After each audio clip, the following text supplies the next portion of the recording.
말씀 같이 보겠습니다. 말씀은 에스겔서 1장 1절 우리 한 절 같이 읽고 말씀 같이 봅시다. 에스겔서 1장 1절 우리 함께 읽습니다. 시작.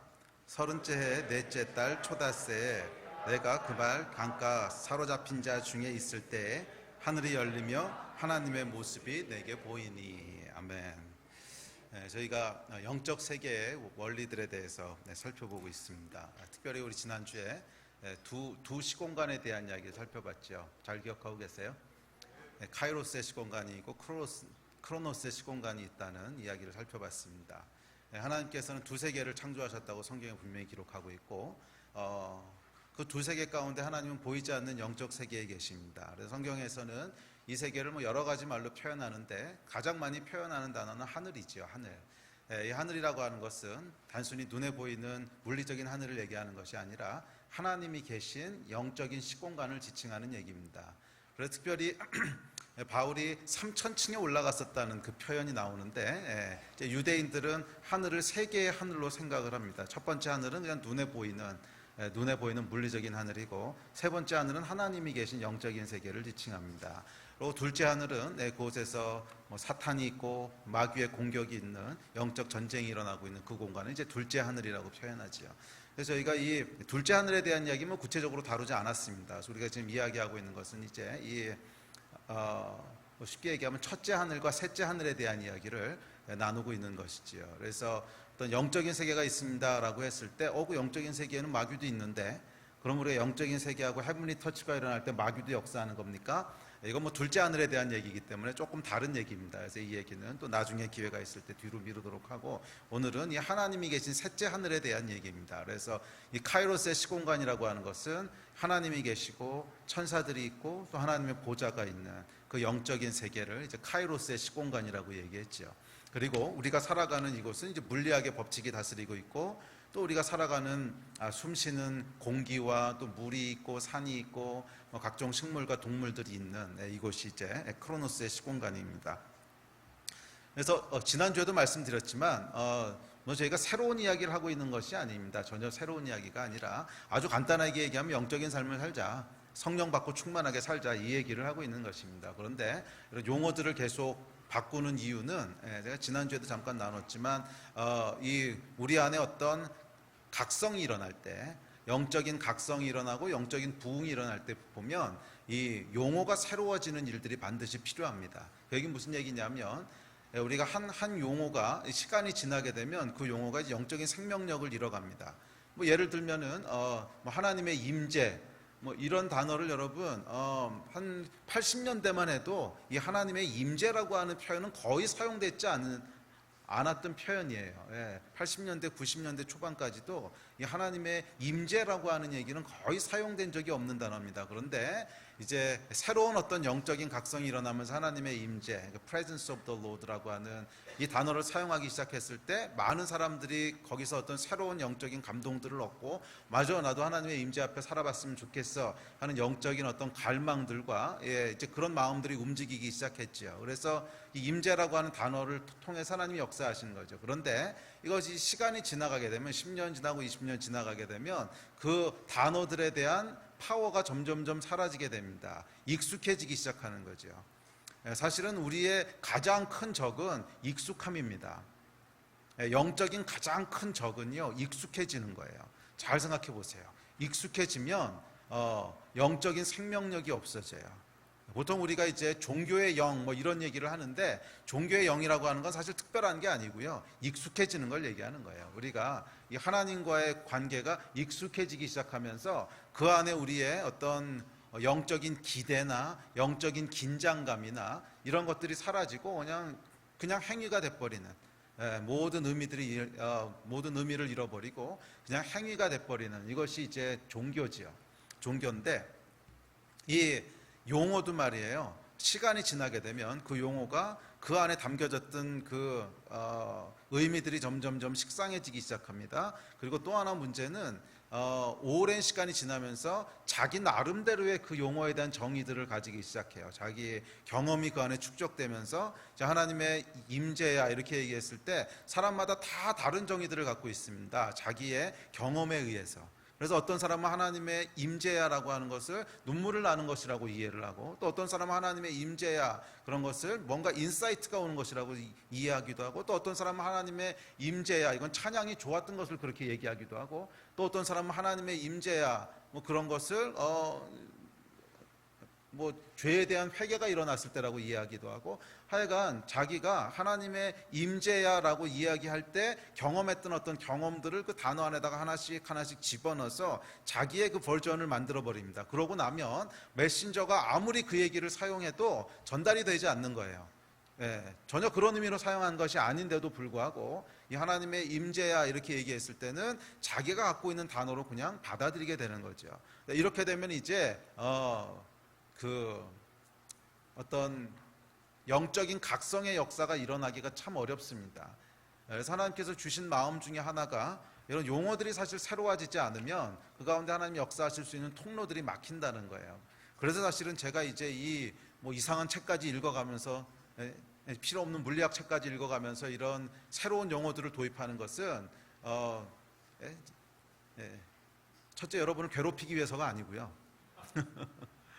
둘째 뭐 이상한 새로운 주장을 하기 위해서도 아니고 저만의 뭐 새로운 신학을 만들기 위해서도 아닙니다. 그냥 우리가 이미 잃어버린 그런 영적인 감각들을 다시 한번 새롭게 회복해 보자는 의미입니다. 그래서 모르는 얘기를 하는 게 아니에요. 아주 심플하게 얘기하면 영적인 삶을 살자는 거예요.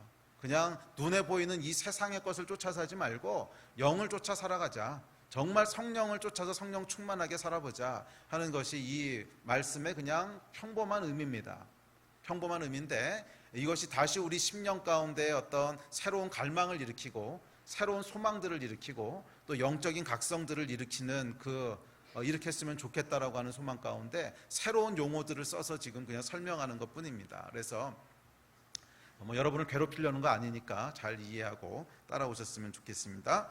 자, 그래서 지난주에 이 카이로스의 시공간과 크로노스의 시공간에 대한 이야기를 했습니다. 그래서 두 개의 시공간이 있는데 카이로스의 시공간은 하나님이 계신 곳입니다. 그리고 그것엔 무엇이 있어요? 의미가 있고, 이 의미라고 하는 건 이 땅에 속한 것이 아니라 그랬죠. 크로노스의 시공간은 그냥 기계적으로 움직이는 차가운 공간입니다. 그냥 달이 시간에 따라서 지구를 돌고 또 지구가 그냥 정해진 규칙에 따라서 태양 주위를 돌고 있고 태양은 정해진 규칙에 의해서 빛과 에너지를 발산하고 있고 거기는 어떤 의미가 아니라 그냥 기계적인 움직임이 있는 곳이에요. 그래서 모든 의미, 가치들은 카이로스의 시공간에 속한 것입니다. 또 거기에는 하나님의 능력이 있습니다.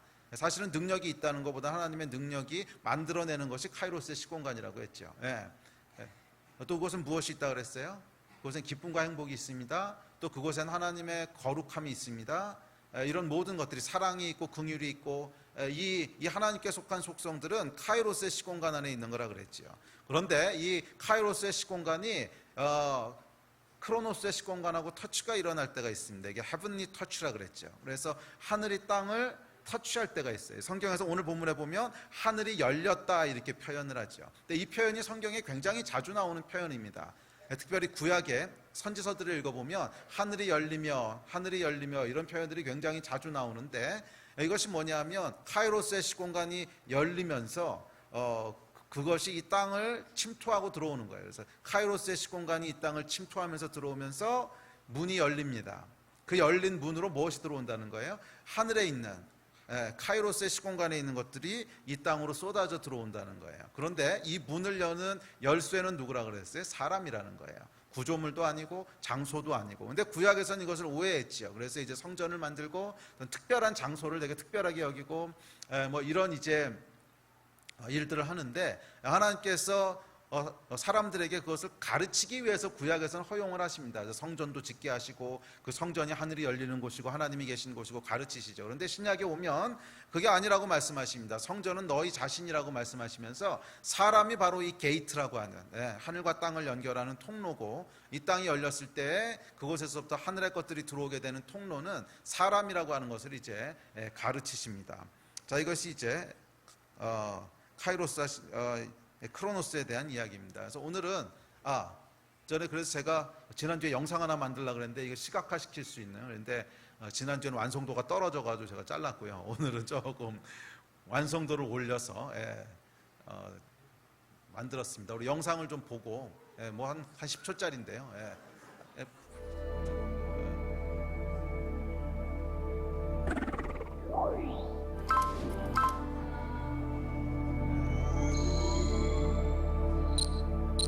이런 것들이 카이로스 안에 있다는 거예요.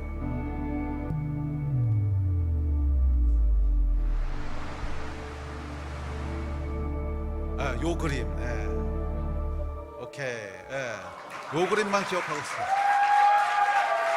잘 만들었어요. 이렇게 그려드리는 이유는 그림 하나를 여러분의 머릿속에 딱 집어넣어드리고 싶어서 그런 거예요. 이것이 그러니까 우리가 기도할 때, 또 하나는 믿음으로 산다고 할 때 어떤 우리의 마음속에 실제적으로 그려야 되는 어떤 이미지라는 거예요. 실제로 하늘이 열렸다고 하는 것이 무슨 이미지인가 하는 것을 우리가 가지고 있을 때 훨씬 구체적인 믿음을 가지고 붙잡을 수 있잖아요. 그래서 열린 그림을 통해서 또 한 번 볼래요? 뭐 한 번 보기 좀 아깝다. 이거 일주일 동안 만든 건데 한 번 더 보여주세요. 그림이 기억나게.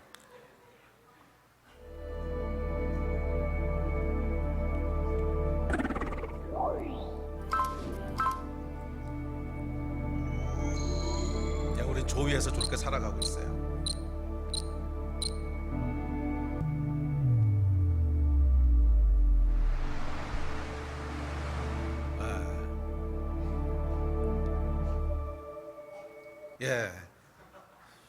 조 그림을 기억하고 계시면 됩니다.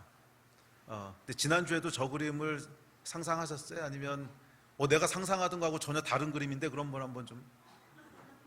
전부 다 저 그림을 상상하셨어요? 오늘 설명을 굉장히 잘한 거네요. 말로 저거 설명하고 있었는데 그래요. 자, 오늘은 오늘하고 다음 주하고 이제 다음 주는 추석이구나. 그 다음 주하고 두 번에 걸쳐서 이야기를 조금 더 나누려고 하는데 오늘은 이 카이로스의 시공간이 크로노스 안으로 들어올 때, 헤븐리 터치가 일어날 때 어떤 결과가 일어나는가 하는 것을 성경의 여러 구절들을 찾아보려고 합니다. 성경에서는 무엇이라고 얘기하고 있는지, 성경에서는 이런 헤븐리 터치가 일어났을 때 어떤 일들이 벌어졌는지 하는 것들을 성경 오늘 아주 여러 구절을 찾을 겁니다. 그래서 오늘은 주로 이 말씀보다는 성경을 주로 찾을 텐데, 성경들을 보면서 이 하늘이 땅을 터치했을 때, 하늘이 열렸을 때, 또는 하늘이 땅과 연결됐을 때 그 가운데 어떤 일들이 벌어졌다고 기록하고 있는지를 쭉 찾아보면서 오늘 우리 가운데도 이런 역사들이 일어나기를 좀 기도했으면 좋겠어요. 그리고 다음 주에는 다음 주가 아니죠, 다다음 주인데 다음번에는 그렇다면 우리가 이 하늘을 이 땅 가운데 여는, 아까 보면 이렇게 사람에게로 이 터치가 일어나잖아요. 그리고 그것이 사람을 통해서 이 땅을 터치하기 시작하면 그 카이로스의 시공간이 크로노스 시공간 안으로 이렇게 확대되기 시작합니다. 근데 어떤 사람은 이 확대되는 범위가 아주 조그만 사람도 있고, 또 어떤 사람은 널리 확장시키는 사람도 있고, 이것이 어떤 영적인 영향력이겠죠. 영적인 영향력들이 있는데 어떤 마음과 어떤 태도를 가지고 있을 때 이런 그러니까 이 하늘의 문이 열릴 수 있는지, 우리의 마음과 생각에 대한 대충은 지난주에도 살펴봤어요. 우리 믿음이라고 얘기했고, 그런데 하여간 이런 것들을 살펴보면서 우리 안에 이 하늘의 역사들을 기대할 때 가져야 되는 어떤 마음들, 생각들, 태도들, 또는 반대로 이 하늘의 문을 열지 못하게 하는 어떤 생각과 태도들이 무엇인가 하는 것에 대해서는 다음번에 쭉 이어서 살펴보면서 한 3번에 걸쳐서 이 이야기들을 진행해 보려고 합니다. 자, 오늘은 이제 살펴보려고 하는 것이 성경 구절들을 찾아보면서 헤븐리 터치가 일어날 때, 하늘이 열릴 때, 이 카이로스의 시공간이 크로노스 시공간을 터치할 때, 또는 우리가 카이로스의 시공간 안으로 들어갈 때, 이게 전부 다 똑같은 말인데, 우리가 카이로스의 시공간 안으로 들어갈 때, 우리 몸은 비록 이 크로노스 안에 있지만 카이로스의 시공간 안으로 들어갈 수 있다 그랬죠. 하늘이 열리면서. 그래서 이것을 이제 바울 같은 경우에는 뭐라고 했냐면, 내가 이 땅에 있었는지 하늘에 있었는지 잘 모르겠다고 하면서 3000층으로 올라갔다고 얘기하죠. 그래서 근데 이것이 이제 카이로스의 시공간 안으로 들어가게 되는 거죠. 그래서 사실은 바울이 어떤 우주를 뚫고 쫙 올라갔다는 것보다는 하늘이 바울에게로 임한 거지요. 임했을 때 그 하늘 안으로 들어가는 경험들을 얘기하는데, 하여간 카이로스의 시공간 안으로 들어갔을 때 무슨 일이 벌어졌는가 하는 일들을 살펴보려고 합니다. 자, 한 9가지 정도 주제별로 나눠서 이제 말씀들을 찾아볼 텐데, 첫째, 헤븐리 터치가 일어날 때 가장 먼저 일어나는 현상은 하나님의 임재예요. 이게 아까 안 좋은 그걸로 썼는데, 이 하나님의 임재라 그랬을 때 이 나름대로 가지고 있는 생각들이 있으실 텐데, 그 생각들을 좀 지우세요. 생각들을 지우고 말씀에서 이야기하는 것이 무엇인가를 통해서 다시 한번 하나님의 임재가 무엇인지 여러분에게 재정의하시는 일들이 있었으면 좋겠어요. 여러분들이 너무 익숙해져 버린 단어이기 때문에 하나님의 임재 그럼 아까 여러 가지 자기 경험에 의해서 이게 하나님의 임재라는 생각들을 가지게 되는데, 이 생각들을 좀 지우시고 성경에서 얘기하는 하나님의 임재가 무엇인지를 다시 한번 보세요. 하여간 첫 번째로 이 헤븐리 터치가 일어났을 때 가장 먼저 일어나는 것은 하나님의 임재입니다. 우리 성경 구절 봅시다. 이사야서 6장입니다. 시작. 우시야 왕이 죽던 해에 내가 본즉 주께서 잠깐만. 오늘은요 주로 성경 말씀 찾아볼 거거든요. 그러니까 말씀을 좀 또박또박 믿음을 가지고 나에게도 이런 일이 벌어졌으면 하는 기대를 가지고 좀 읽으십시오. 다시 시작. 우시야 왕이 죽던 해에 내가 본즉 주께서 높이 들린 보좌에 앉으셨는데 그의 옷자락은 성전에 가득하였고 스랍들이 모시고 섰는데 각기 6날개가 있어 그 둘로는 자기의 얼굴을 가리었고 그 둘로는 자기의 발을 가리었고 그 둘로는 날며 서로 불러 이르되 거룩하다 거룩하다 거룩하다 만군의 여호와여 그의 영광이 온 땅에 충만하도다 하더라. 이같이 화답하는 자의 소리로 말미암아 문지방에 터가 요동하며 성전의 연기가 충만한지라. 이사야가요 이사야가 카이로스의 시공간 안으로 들어가게 됩니다. 이 크로노스 안에 있던 크로노스의 시공간 안에 있던 이사야에게 하늘이 열리며 이렇게 얘기하죠. 이 하늘이 열리면서 그 카이로스의 시공간 안으로 들어가게 되는데, 이 시공간 안에 들어가서 보니까 전혀 다른 것이 보이기 시작합니다.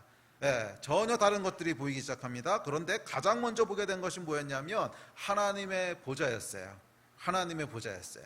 이 카이로스의 시공간을 생각할 때 우리가 이 뒤에 여러 가지 이야기들 할 거예요. 그것이 임할 때 하늘에서 불이 임하기도 하고 태양이 중간에 멈춰서기도 하고 기적이 일어나기도 하고 죽은 자가 살아나기도 하고 수많은 역사들이 일어나는데, 이것들이 본질이 아니에요. 카이로스의 시공간의 본질은 뭐라 그랬어요? 하나님의 임재예요. 하나님의 능력이 이 공간을 펼친 거예요. 그래서 하나님이라고 하는 분이 이 카이로스의 시공간의 가장 핵심이 되신 분이시고, 카이로스의 시공간이 존재하게 하시는 분이 하나님이세요. 아멘. 이 하나님이라고 하는 존재가 카이로스라고 하는 시공간을 존재하게 했다는 거예요. 그래서 카이로스의 시공간이 우리에게 임할 때 가장 먼저 일어나는 현상은 뭐냐면 하나님의 보좌를 보는 거예요. 하나님이 여기 계시구나 하는 것을 어떤 방식으로인지 느끼는 거예요. 하나님의 임재라고 하는 것은 무엇이냐면 하나님이 여기 계시구나 하는 것을 우리의 영이 자각하는 거예요. 그게 하나님의 임재예요. 아멘. 그래서 영이 어떻게 우리에게 자각되어 오는가 사람마다 경험이 조금씩 다를 수 있어요. 이걸 억지로 끼워 맞출 필요는 없는데, 어찌됐든지 간에 우리 안에 있는 영이 무엇을 깨닫는 거냐면 하나님이 여기 계시구나, 하나님이 지금 나하고 함께 계시구나, 하나님이 지금 이곳에서 역사하고 계시구나, 하나님의 보좌가 지금 이곳에 있구나 하는 것을 우리의 영이 자각하고 느끼는 거예요. 그래서 이 영이 이것을 자각하고 느낄 때 이사야는 뭐라고 표현하냐면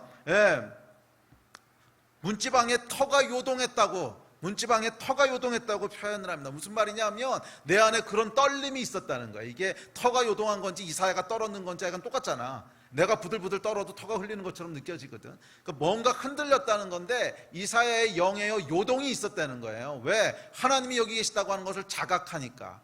여러분, 하나님이 여기 계시다고 하는 것을 자각하는 것은요, 머리로 아는 것과 영이 자각하는 것은 전혀 다른 얘기입니다. 머리로 아는 것은요, 하나님이 여기 계셔, 당연히 여기 계시지. 하나님은 만물 가운데 계시고 만유 가운데 계시고 무소부지하신 분인데 여기 하나님 계신다고 모르는 사람이 어디 있어요? 여러분 다 아시잖아요. 그렇다고 해서 우리 안에 떨림이 있는 건 아니에요. 그런데 내 영이 하나님이 계신 것을 자각할 때는요, 전혀 다른 현상입니다. 내 영이 하나님이 계시다고 하는 것을 자각할 때는 그 앞에 두려워서 서 있을 수가 없어요. 그 하나님의 영광과 그 하나님의 이 압도하시는 하나님의 위엄과 이 하나님, 이 여러분, 사람이 하나님 앞에 선다고 하는 게 무슨 얘기인가 생각해 보세요. 모세가 이 하나님 앞에 서려고 할 때 하나님이 네가 내 얼굴 보면 죽어. 그래가지고 모세를 이렇게 가두시고 쑥 지나간데 뒤통수만 보게 하시잖아요. 하나님을 보고는요, 사람이 존재할 수가 없다는 거예요. 그런 압도적인 영광과 압도적인 위엄이 하나님께 계시다는 거예요. 그래서 우리의 영이 하나님의 임재를 자각하게 될 때는요, 울림이 있고 떨림이 있습니다. 그냥 내 안에서 두근두근 하는 떨림과 이 하나님이 여기 계시다고 하는 것에 대한 긴장과 하여간 말로는 설명할 수 없는 이 하나님에 대한 자각 증상이 일어나는 거, 이게 여러분 카이로스의 시공간 안으로 들어갈 때 일어나는 첫 번째 현상입니다. 이 현상이 없다면 그것은 카이로스의 시공간이라고 얘기할 수가 없어요. 이것에 이어서 여러 가지가 함께 따라와요. 무슨 능력도 따라오고 기적도 따라오고 여러 가지가 일어날 수 있지만, 하여간 우리가 카이로스의 시공간 안으로 들어갔다, 하늘이 열리고 하늘의 길을 터치했다 했을 때 가장 먼저 우리에게 일어나는 현상은 하나님의 임재에 대한 자각이에요. 우리의 영이 그것을 자각하는 거예요. 와, 하나님이 여기 계시구나, 하나님의 보좌가 지금 여기 계시구나, 하나님의 보좌가 지금 여기 계시구나 하는 것들을 자각한다는 거예요. 그러면서 우리 안에 떨림이 일어난다는 거예요. 동일한 경험들을 여러 선지자가 얘기합니다. 예를 들어서 에스겔은 이렇게 얘기합니다. 오늘 읽었던 에스겔서인데요, 좀 길지만 읽어보겠습니다. 자, 시작. 첫째, 넷째 달 초닷새 내가 그발 강가 사로잡힌 자 중에 있을 때 하늘이 열리며 하나님의 모습이 내게 보이니, 내가 보니 북쪽에서부터 폭풍과 큰 구름이 오는데 그 속에서 불이 번쩍번쩍하여 빛이 그 사방에 비치며 그 불 가운데 단쇠 같은 것이 나타나 보이고, 그 속에서 네 생물의 형상이 나타나는데 그들의 모양이 이러하니 그들에게 사람의 형상이 있더라.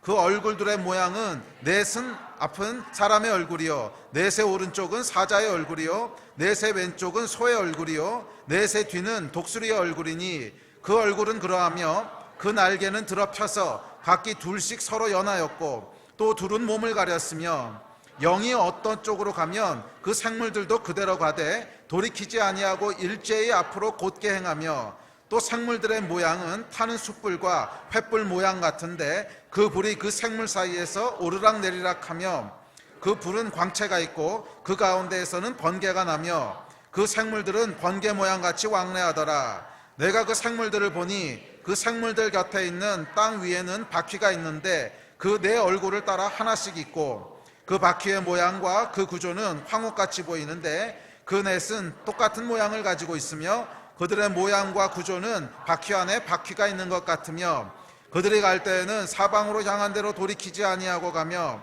그 둘레는 높고 무서우며 그 네 둘레로 돌아가면서 눈이 가득하며, 그 생물들이 갈 때에 바퀴들도 그 곁에서 가고 그 생물들이 땅에서 들릴 때에 바퀴들도 굴려서 영이 어떤 쪽으로 가면 생물들도 영이 가려 하는 곳으로 가고 바퀴들도 그 곁에서 들리니, 이는 생물의 영이 그 바퀴들 가운데에 있음이니라.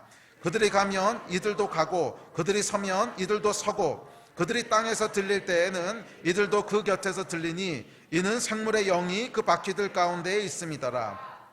그 성물의 머리 위에는 수정 같은 궁창의 형상이 있어 그들이 머리 위에 펼쳐져 있고, 그 궁창 밑에 생물들의 날개가 서로 향하여 펴 있는데, 이 생물은 두 날개로 몸을 가렸고 저 생물도 두 날개로 몸을 가렸더라. 생물들이 갈 때에 내가 그 날개 소리를 들으니 많은 물소리와도 같으며 전능자의 음성과도 같으며 떠드는 소리 곧 군대의 소리와도 같더니, 그 생물이 설 때에 그 날개를 내렸더라. 그 머리 위에 있는 궁창 위에서부터 음성이 나더라. 그 생물이 설 때에 그 날개를 내렸더라. 그 머리 위에 있는 궁창 위에 보좌의 형상이 있는데 그 모양이 남보석 같고 그 보좌의 형상 위에 한 형상이 있어 사람의 모양 같더라. 내가 보니 그 허리 위에 모양은 단쇠 같아서 그 속과 주위가 불 같고, 내가 보니 그 허리 아래의 모양도 불 같아서 사방으로 광채가 나며, 그 사방 광채의 모양은 비 오는 날 구름에 있는 무지개 같으니, 이는 여호와의 영광의 형상의 모양이라. 내가 보고 엎드려 말씀하시는 이의 음성을 들으니라. 아멘. 이게 여러분 에스겔서 1장에 나오는 에스겔의 환상의 내용입니다. 여러분 이 구절을 옛날이나 지금이나 읽으실 때 어떠세요? 이게 무슨 말인지 잘 이해가 안 되지요. 그런데 적어도 하나는 분명합니다. 굉장히 이상한 걸 봤다는 거예요.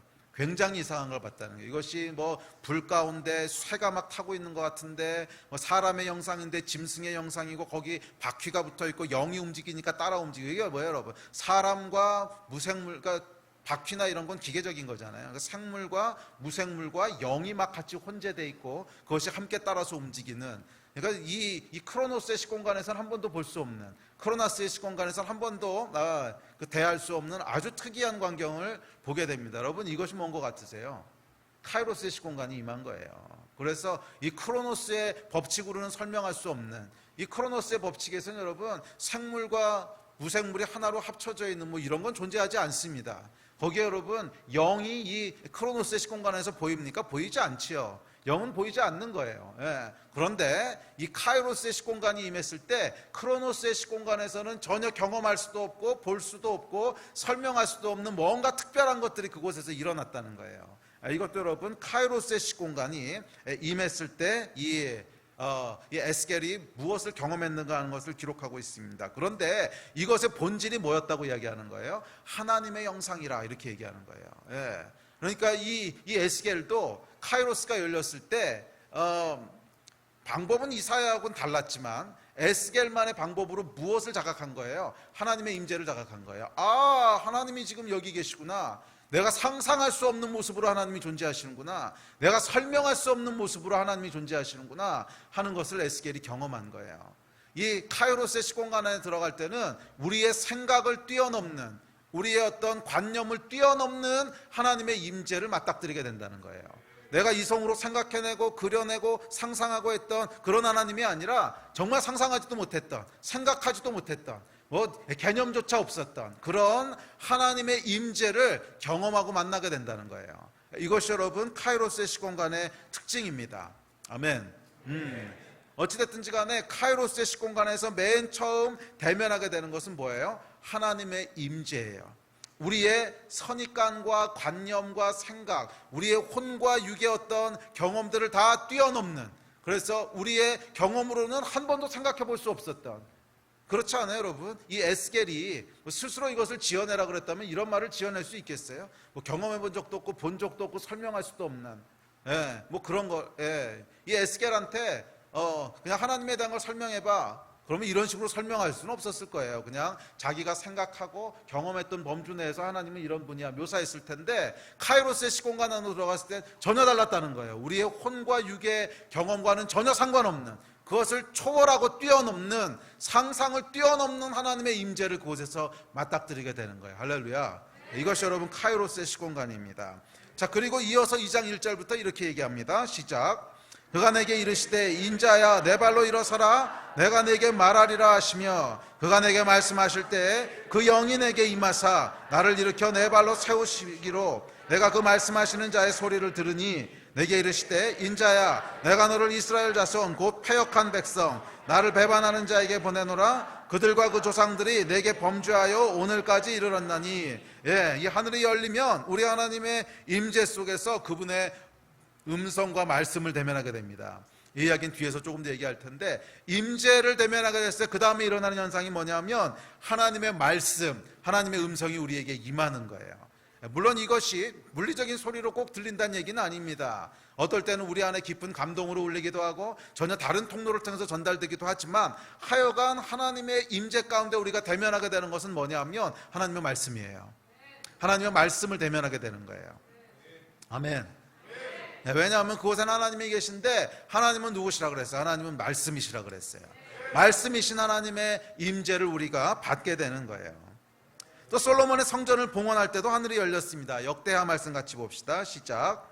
이때 제사장들이 그 반열대로 하지 아니하고 스스로 정결하게 하고 성소에 있다가 나오매, 노래하는 레위 사람 아삽과 헤만과 여두둔과 그의 아들들과 형제들이 다 세마포를 입고 제단 동쪽에 서서 재금과 비파와 수금을 잡고, 또 나팔 부는 제사장 120명이 함께 서 있다가 나팔 부는 자와 노래하는 자들이 일제히 소리를 내어 여호와를 찬송하며 감사하는데 나팔 불고 재금치고 모든 악기를 울리며 소리를 높여 여호와를 찬송하여 이르되 선하시도다 그의 자비하심이 영원히 있도다 하매 그때 여호와의 전에 구름이 가득한지라. 제사장들이 그 구름으로 말미암아 능히 서서 섬기지 못하였으니 이는 여호와의 영광이 하나님의 전에 가득함이었더라. 아멘.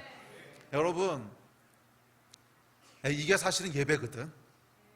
이거 여러분 좀 이런 거 보고 싶지 않으세요? 전체 평생에 이거 한 번만 봤으면 좋겠어. 여호와의 임재가 구름 같은 실제로 임하는 거. 목사님 그건 성경에서 있었던 얘기지. 성경에서 이게 실제로 일어난 일이 아니라면 우리한테 무슨 의미가 있다고 이걸 기록해 두겠어. 오늘날도 실제로 일어날 수 있는 거지. 그 실제로 여러분 믿음의 아버지라고 하는 케네스 해건 목사님의 간증집에 보면요, 그분 교회에서 실제로 일어났어요. 똑같은 일이. 예배 드리는데 구름이 가득해서 사람들이 다 아니 어떻게 예배당 안에 구름이 들어오냐고, 어떻게 예배당 안에 구름이 들어오냐고. 근데 이 솔로몬의 성전 봉헌식 때와 같이 구름이 그곳에 가득하여서 이 하나님의 임재 앞에 모든 사람이 엎드리고 쓰러졌던 그 간증을 얘기하거든요. 실제로 일어날 수 있었던 일이라는 거예요. 여러분, 구약시대에만 일어날 수 있는 일이고 오늘날은 경험할 수 없는 일이라면 이 이야기를 무엇 때문에 기록하고 있겠어요? 실제로 일어날 수 있는 일이라는 거예요. 저는 제 안에 있는 소망, 갈망이 뭐냐면 우리 예배 가운데 이거 한 번만 볼 수 있었으면. 근데 케네스 해건 목사님도 한 번 딱 있었대요. 그러니까 나도 많이 기대하지도 않아. 그냥 한 번만 그런 하나님의 임재를 볼 수 있어요. 여러분, 이 갈망이 있습니까?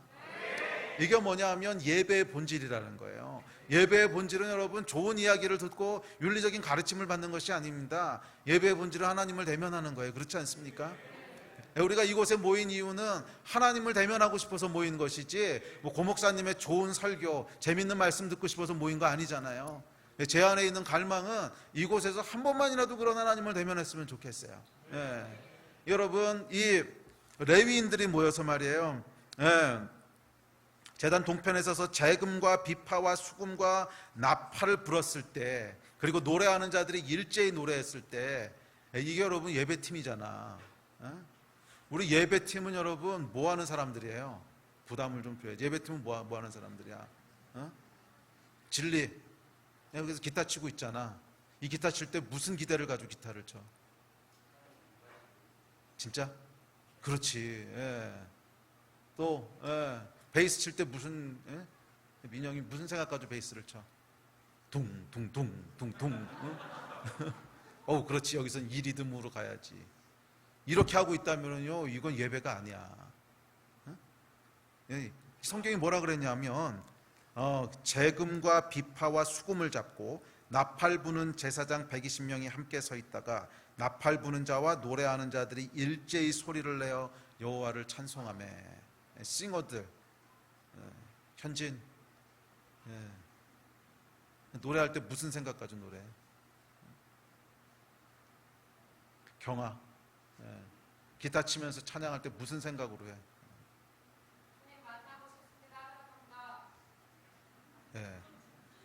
이게 여러분 음악을 연주하는 게 아니라는 거예요.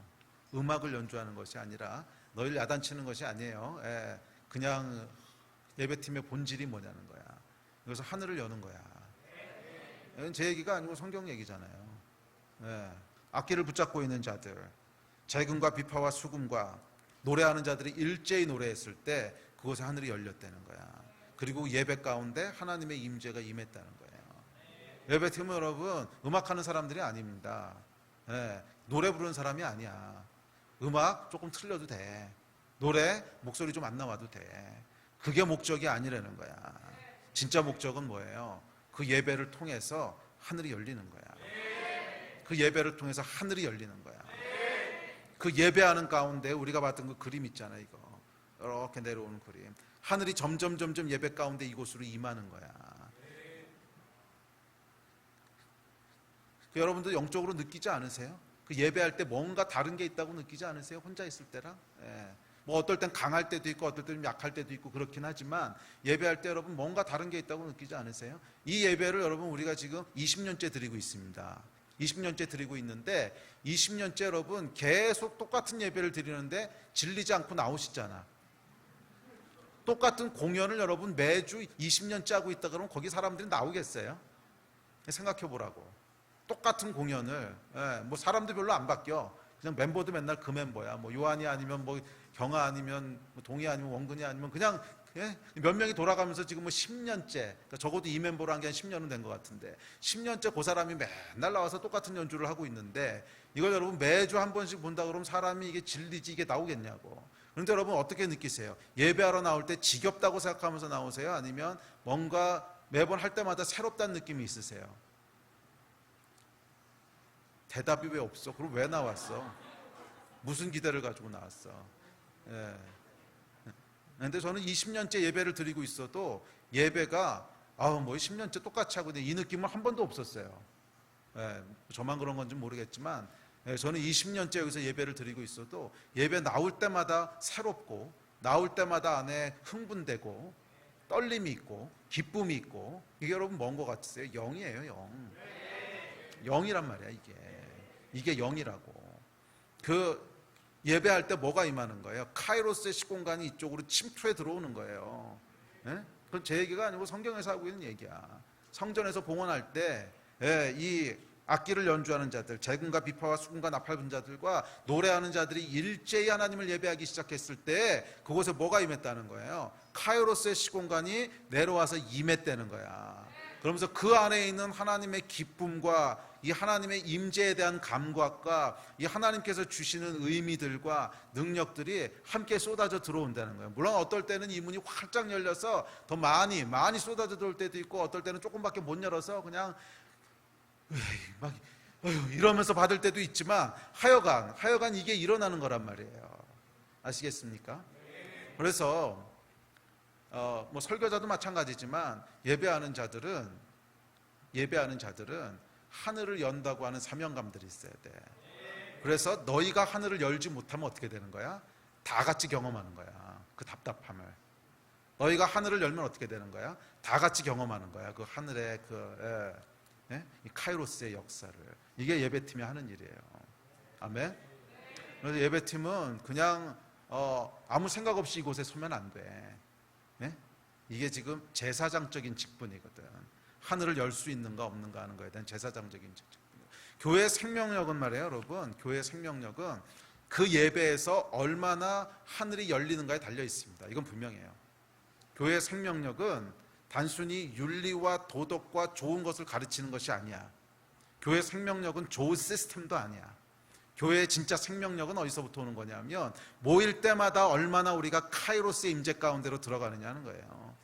모일 때마다 우리가 얼마나 카이로스의 임재 가운데로 들어가느냐. 그 카이로스의 임재는 뭐예요? 그 안에 하나님의 임재에 대한 그걸 우리의 영이 얼마나 느끼는가. 그래서 그 하나님의 임재 때문에 때로는 감격하기도 하고 그 하나님의 임재 때문에 때로는 회개하면서 엎드리기도 하고 그 하나님의 임재 때문에 우리 안에 있는 모든 억울함과 분노들이 풀어지기도 하고 그 하나님의 임재 때문에 다른 사람을 용서하기도 하고 울기도 하고 웃기도 하고 뛰기도 하고 이 카이로스의 그 시공간을 이 헤븐리 터치가 예배 때마다 얼마나 일어날 수 있는가. 이게 여러분 교회의 생명력이에요. 모든 예배에는 이 터치가 일어납니다. 모든 예배에는 이 터치가 일어나요. 물론 뭐 아주 인본주의적으로 드리는 그런 예배는 모르겠지만 거의 대부분의 예배는요 이 터치가 일어나는데 어느 정도 강력하게 일어나느냐는 차이는 있어요. 어느 정도 강력하게 일어나느냐는 차이는 있다고. 저는 우리가 막 그냥 목마른 가운데 찔끔찔끔 조금씩 물어도 먹는 것이 아니라 모일 때마다 이곳에서 생수의 역사가 일어나야 돼. 모일 때마다 이곳에서 이 하늘이 열리는 것들을 경험해야 돼요. 모일 때마다 우리 가운데 하나님의 임재를 보게 되는 역사가 일어나야 돼. 그게 성경이 우리에게 주고 있는 도전입니다. 솔로몬이 성전을 봉헌할 때 그 성전의 진짜 목적이 뭐였는지 여기서 보여주잖아. 물론 그 다음에 이제 제사 드리는 것으로 나중에는 종교화돼 가지만 최초의 성전이 봉헌될 때 하나님이 성전의 목적이 무엇인지를 보여주시는데 그 성전은 하나님의 임재를 대면하는 곳이었어요. 그곳에 들어가면 하나님의 임재를 경험하는 거야. 그곳에 들어가면 여기 하나님이 계시구나 하는 것을 내 영이 자각하는 거야.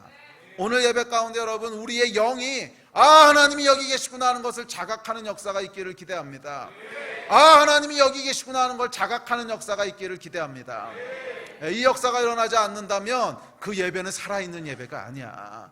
이 역사가 일어나지 않는다면 그것은 그냥 혼의 예배고 육의 예배야. 그냥 크로노스의 시공간 안에서 기계적으로 생명 없고 의미 없이 기계적으로 드려지는 형식일 뿐이야. 달이 지구를 돌고 지구가 태양주위를 돌듯이 아무 생각 없이 그냥 기계적으로 돌듯이 예배도 그렇게 드려질 수 있단 말이야. 이것이 여러분 크로노스 안에서 드려지는 예배라면 아니 예배는 그렇게 드려져서는 안 돼요. 예배 위에는 반드시 카이로스의 시공간이 임해야 돼.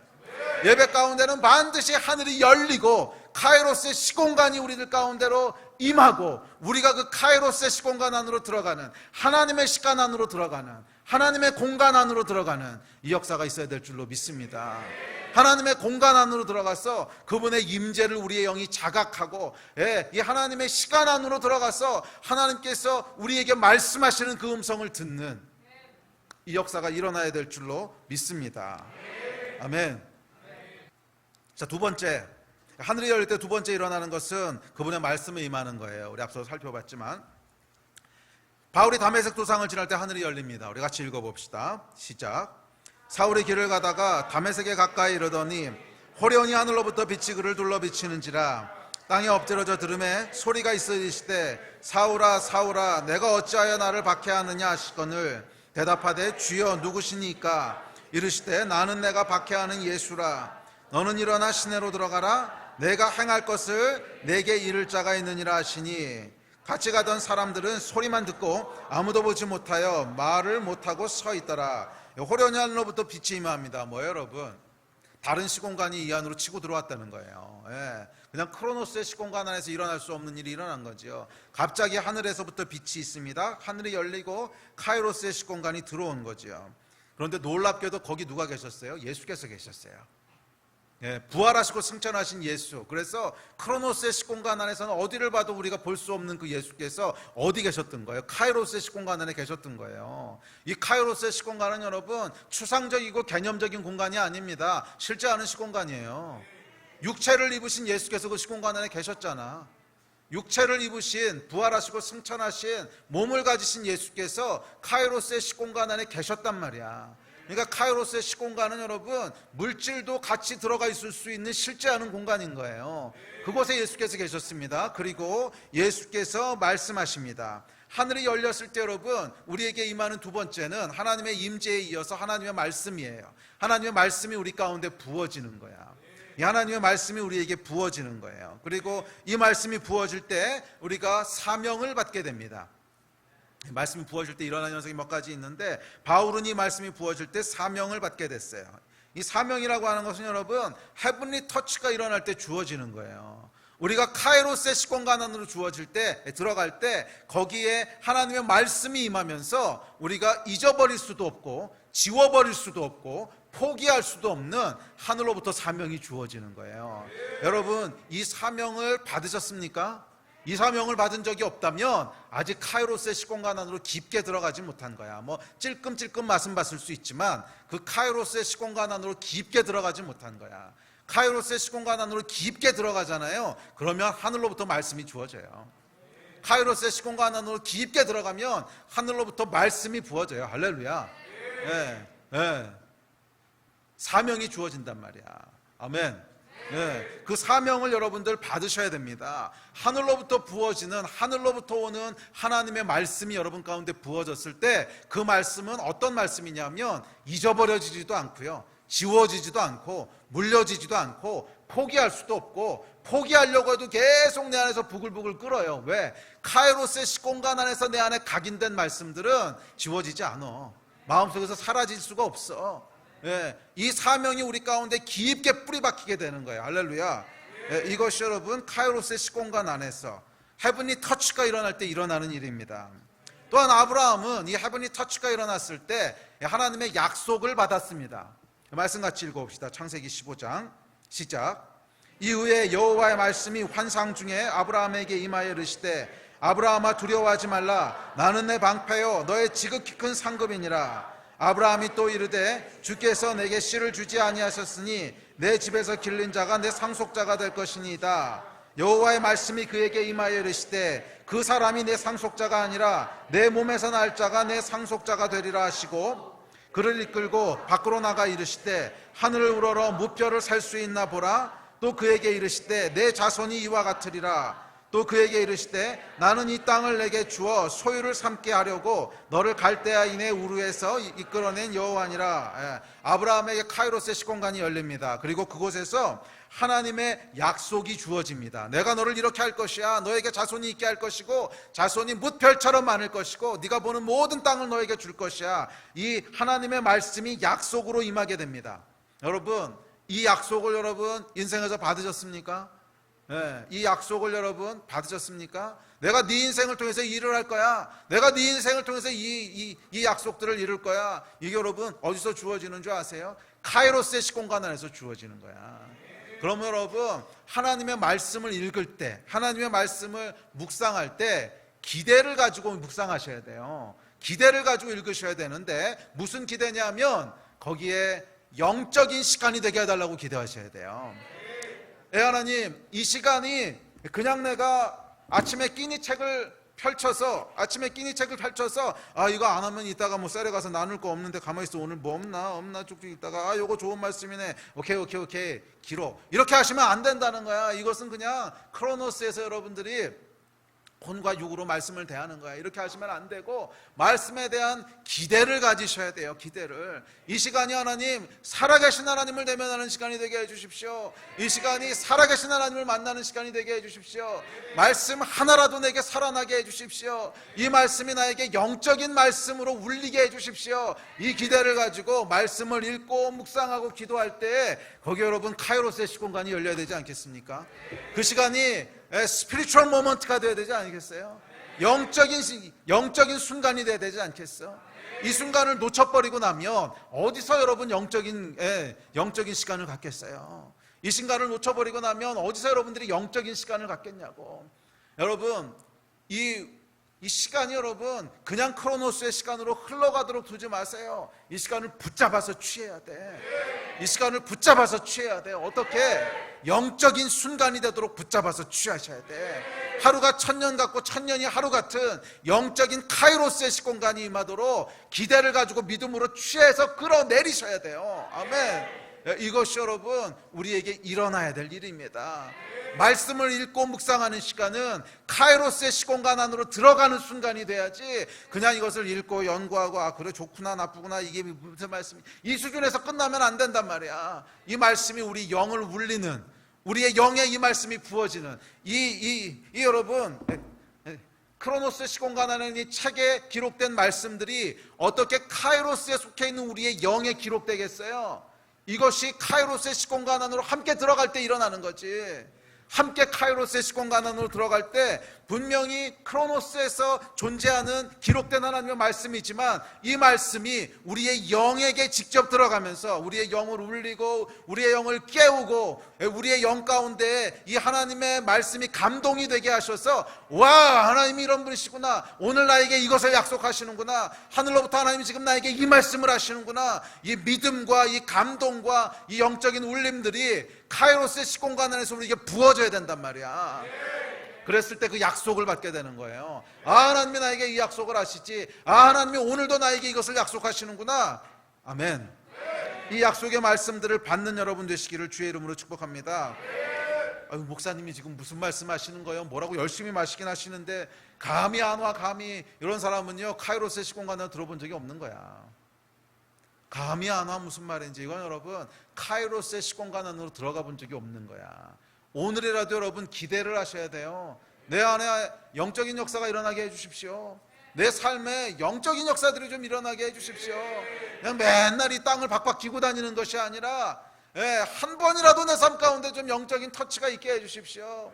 한 번이라도 내 삶 가운데 이 하나님의 보좌를 보고 하나님의 말씀이 우리 가운데 부어지는 이 헤븐리 터치가 일어나는 순간이 좀 있게 해주십시오. 내가 정말 잠깐이라도 1초라도 카이로스의 시공간 안으로 좀 들어가게 해주십시오. 이 갈망을 가지고 기도하셔야 되는 거예요. 지금 제가 얘기하는 것이 무엇인지 이해가 전혀 안 되는 사람이 분명히 이 가운데 많이 있어. 분명히 이 가운데 많이 있어. 그냥 창피하니까 그냥 아는 척하고 있지만 그게 뭔 말이에요? 지금 무슨 얘기하시는 거예요? 뭐 좋은 말인 것 같긴 한데 뭔 얘기인지 전혀 감이 안 잡혀. 이런 사람들 분명히 여기 있어요. 이해합니다. 카이로스의 시공간에 한 번도 들어가 본 적이 없으면 머리로는 이해하는데 감은 안 올 거야.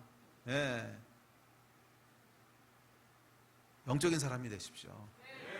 영적인 사람들이 되십시오. 그 제자반에서 제가 늘상 하는 얘기가 있는데 좋은 사람 되려고 하지 말고 영적인 사람이 되세요. 좋은 사람이 되려고 그러지 말고 영적인 사람이 되세요. 이 사람들이 크게 착각해. 좋은 사람 되는 것을 목표로 삼아. 아니, 여러분, 좋은 사람 된다고 하나님 나라에서 쓰임 받는 것도 아니고 좋은 사람 된다고 뭐 없어요. 그거 좋은 사람이 아니라 영적인 사람이 되셔야 돼요. 아멘. 영적인 사람이 되셔야 돼요. 모든 순간이 영적인 순간이 되게 하셔야 돼요. 아멘. 시간을 그냥 흘려보내면 안 돼. 영적인 시간이 되게 하세요. 셋째, 이 하늘이 열릴 때 그곳에 위로와 격려가 있었습니다. 자, 스데반 이야기 같이 봅시다. 사도행전 7장입니다. 시작. 스데반이 성령 충만하여 하늘을 우러러 주목하여 하나님의 영광과 및 예수께서 하나님 우편에 서신 것을 보고 말하되 보라 하늘이 열리고 인자가 하나님 우편에 서신 것을 보노라 한데. 또 엘리야도 마찬가지였습니다. 엘리야 11기상 19장에 보면 큰 갈멜산에서 큰 승리를 경험한 엘리야가 아합과 이세벨의 위협에 위축이 돼서 이 광야로 도망가서 이제 그 낙심해 있는 장면이 나옵니다. 그런데 그곳에 하나님께서 임하시죠. 그 장면 같이 읽어봅시다. 시작. 엘리야가 그곳 굴에 들어가 거기서 머물더니 여호와의 말씀이 그에게 임하여 이르시되 엘리야야 내가 어찌하여 여기 있느냐. 그가 대답하되 내가 만군의 하나님 여호와께 열심히 유별하오니 이는 이스라엘 자손이 주의 언약을 버리고 주의 제단을 헐며 칼로 주의 선지자들을 죽였으며 오직 나만 남았거늘 그들이 내 생명을 찾아 빼앗으려 하나이다. 여호와께서 그에게 이르시되 너는 내 길을 돌이켜 광야를 통하여 다메섹에 가서 이르거든 하사엘에게 기름을 부어 아람의 왕이 되게 하고 너는 또 님시의 아들 예후에게 기름을 부어 이스라엘의 왕이 되게 하고 또 아벨무올라 사밧의 아들 엘리사에게 기름을 부어 너를 대신하여 선지자가 되게 하라. 하사엘의 칼을 피하는 자를 예후가 죽일 것이요 예후의 칼을 피하는 자를 엘리사가 죽이리라. 그러나 내가 이스라엘 가운데에 7,000명을 남기리니 다 바알에게 무릎 꿇지 아니하고 다 바알에게 입맞추지 아니한 자니라. 스데반도 그렇고 엘리야도 그렇고 여러분 가장 큰 위기의 순간, 가장 낙심된 절망의 순간 하늘이 열렸어요. 그리고 그 카이로스의 시공간 안으로 들어갔을 때 그곳에서부터 하나님의 위로와 격려가 부어졌습니다. 카이로스의 시공간 안에 들어가면 여러분 회복이 일어나요. 카이로스의 시공간 안에는요 회복이 일어나요. 그런데 어떤 회복이 일어나냐면 우리로 다시 일어나서 길을 갈 수 있게 하는 회복이 일어나요. 다시 일어나서 길을 갈 수 있게 하는 회복이 일어나요. 이것이 여러분 카이로스의 시공간 안에서 일어나는 일인 줄 믿습니다. 이 뒤에 것도 있는데 뒤에 건 우리 한 주 늘려서 합시다. 이거 한 주 할래가 너무 많아. 우리 좀 기도합시다. 예배 틈 나오십시오. 우리 자리에서 좀 일어나시겠어요? 오늘은 우리가 설교를 많이 듣고 좋은 말씀을 듣고 이해하고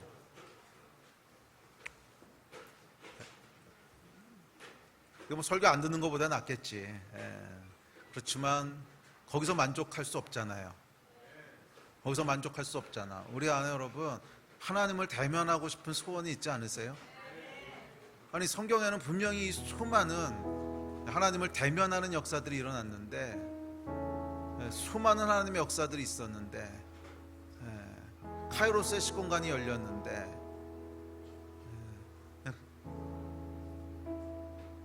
내 안에 떨림이 있었는데 하나님을 대면하는 그 순간에 내 영이 하나님이 거기 계신 것을 알고 내 영이 하나님을 인지하고 자각하고 그 임재로부터 부어진 하나님의 말씀들이 있었는데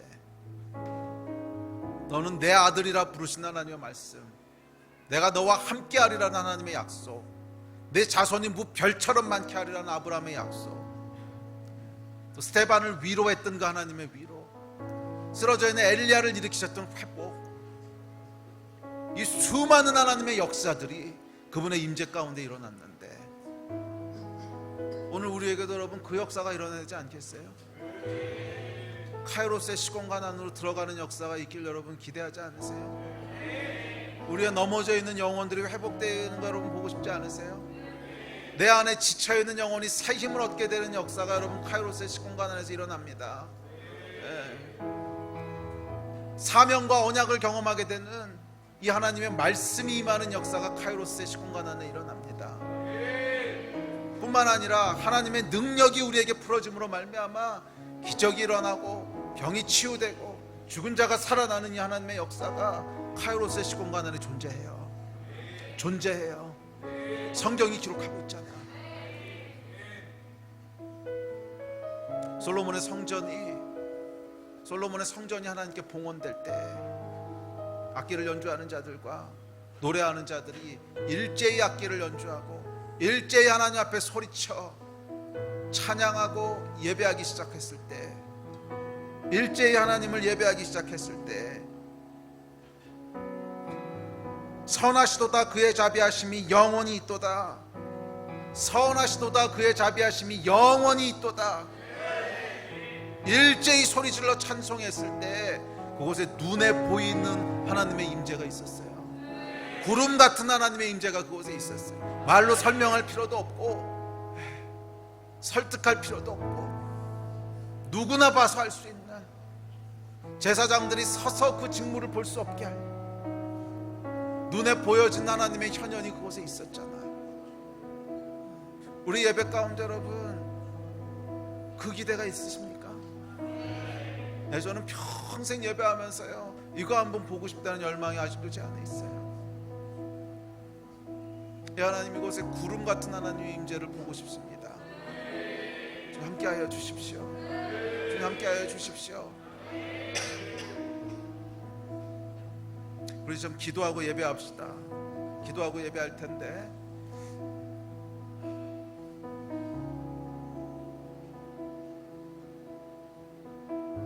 주여 3번 부르짖고 함께 좀 기도합시다. 우리 함께 좀 기도합시다. 우리의 갈망을 담아서 기도합시다. 주님, 주의 임재 가운데로 우리가 들어가기를 소원합니다. 우리 위에 하늘을 열어주십시오. 우리 위에 카이로스의 시공간이 이곳으로 임하게 하여 주십시오. 하늘을 열어주십시오. 주님, 이사야가 봤던 그 하나님의 임재를 나도 보게 하여 주십시오. 에스겔이 목도했던 그 하나님의 현현을 나도 보게 하여 주십시오. 솔로몬의 성전 가운데 있었던 하나님의 임재를 우리도 보게 하여 주십시오. 이 마음 가지고 우리 주여 3번 크게 부르짖고 합심해서 좀 기도합시다. 기도하시겠습니다.